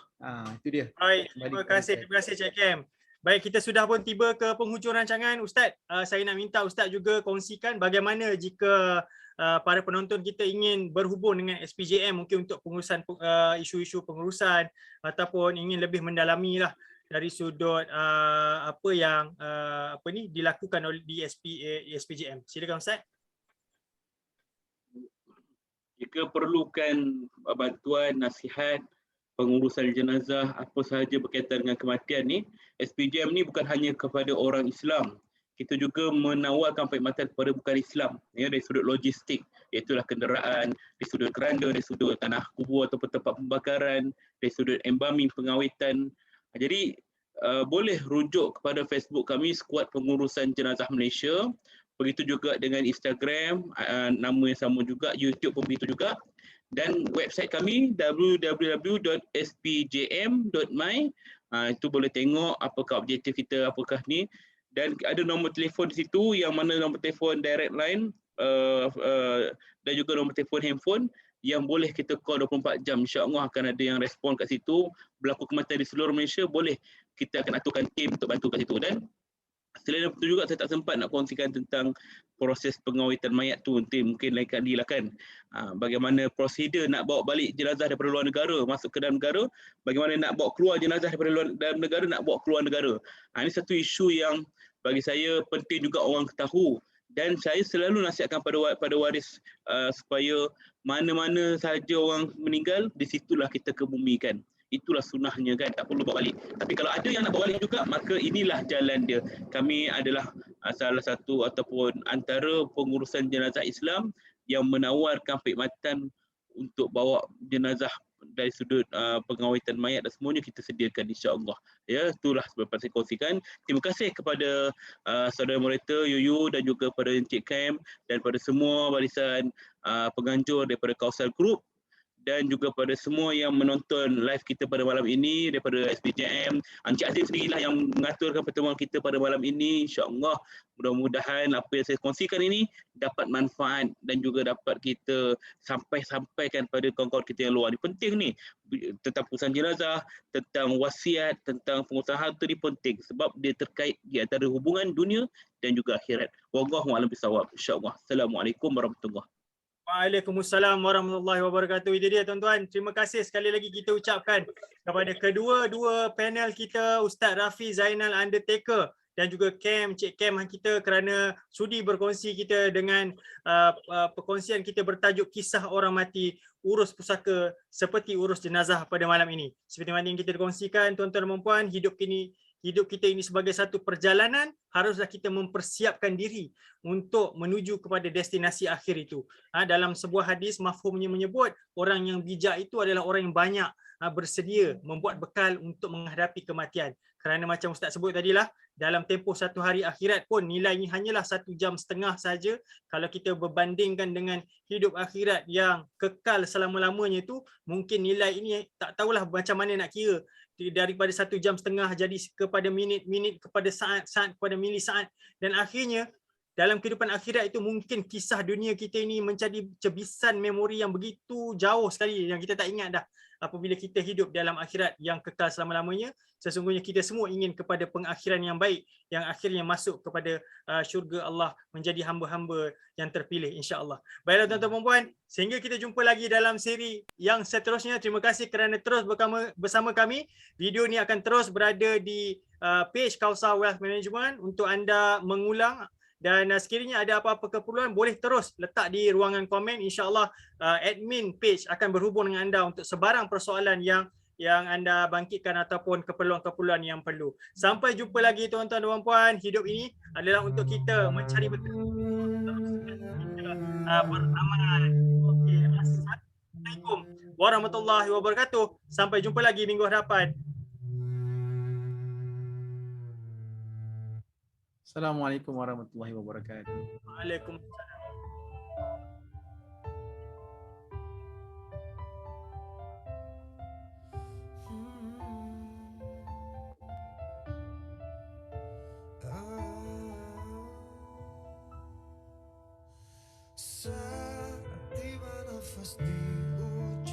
Okey.